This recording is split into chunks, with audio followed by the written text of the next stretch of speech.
Hi guys, 11:19 PM na, Iwaw Feng Shui na. Brother and family and friends, pong pinagpalang gabi sa inyong lahat. Ang inyong pong lingkod, Brother Norman Cruz, ang inyong pong Feng Shui, Pachi, Chimen, Yijing, and Date Selection Consultant. Kumusta po kayo? How's your midweek? And tomorrow, Thursday, konti na lang, thank God it's Friday. And a few days from now, it will be, well, the Ghost Month, and eventually, Bear Months na po. So ngayon po mga BFF, I am reviewing, I am updating myself po doon po sa period 9. Ano po? Truthfully, hindi po siya kagad nag-sink in sa akin. Ano po? Because siyempre, sino po ba naman? Of course, nasanay tayo na ang 8 ang pinakaswerteng number.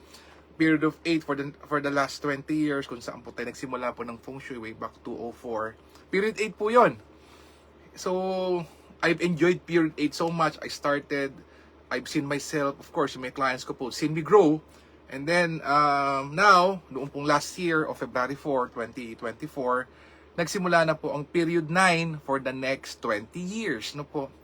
And BFF, alam niyo po, ngayon na po nag-sink in sa akin. So, well, as my, of course, my obligation to you, my commitment po is make sure that the information I'll be getting from the period 9, from Dato Joey, all the things that we'll be doing, all things that may help us for the next 20 years, ay nire-review po natin. We're going back to the notes, everything po. Sacrifice po muna. Wala po munang Netflix, wala po munang YouTube. Kunti lang muna. Eto po muna tayo. Aral muna. So, I'm finding time to review yung mga notes, period 9, notes of Feng Shui, notes of Chimen, and yung mga current po. I'm doing all of that. But again, sacrifice po, no, wala muna gaano po Well, might as well konting YouTube, konting Netflix po ngayon. But anyway, BFF, here we are. Of course, yung daily po natin, still, no po, August 14. Okay. How's August 14, Kuya Norman? August 14, Thursday, says here, the Wood Rabbit enters the Danger Officer Day. So, ano ba Kuya Norman pwedeng gawin sa isang August 14? Okay. Sabi dito, suitable for setting the bed, celebration, assume a new post, meeting friends, moving house, burial, keeping a pet, and haircut, all good for tomorrow. Avoid going to sea, utility services, and gardening, not good for tomorrow. Sa animal signs naman po, rat is average, ox is not so good, tiger is average, rabbit is very good, dragon and snake not so good, horse average, goat very good, monkey average, rooster not so good, dog and pig very good. Ayan. So, now BFF, tomorrow, hindi talaga pwedeng re-schedule. Let's go for the daily Chimen. Daily Chimen natin, BFF. At least, ma-maximize pa rin natin. Yan. Okay. Says here, BFF. August 14. If you want things being beautiful and handsome, if you want your food, if you want your products and services to be accepted by the masses, to mesmerize the masses, secret ng Apple po ito. The structure that Apple use, Apple phones, Apple watches, Apple iPads, MacBook. Ito po yun. Talikod sa Southeast buong araw. And then, this po has a horse star, mas papabilis, mate 10x na times another. Yan. So, you use this back into Southeast, BFF. Here and abroad, yung reach mo, malayo din. This is good. There's also the magic and diplomatic structure. Ako po, gagamitin ko to. Kasi may horse star, mas papabilis po yung effect. And then, if you want to create opportunities, may Jade Maiden watching the door to increase your likability and charisma.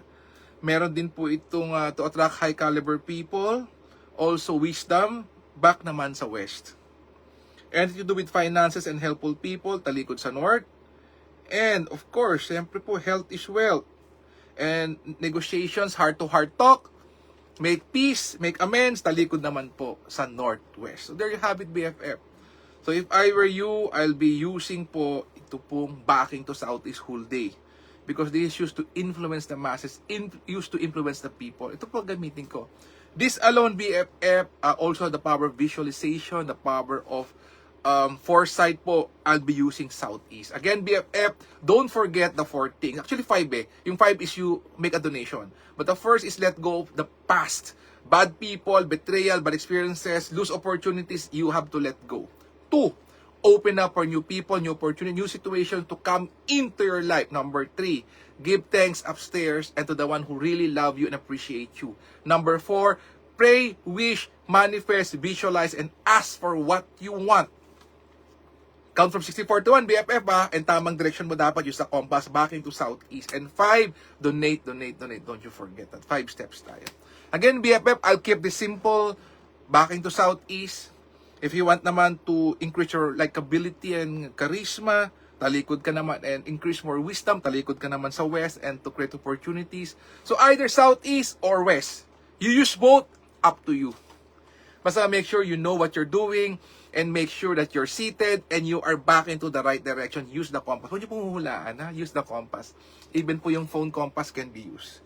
Again, BFF, if things are not going well for you, why not you try this, BFF? Ha? Mga kuyang, try this.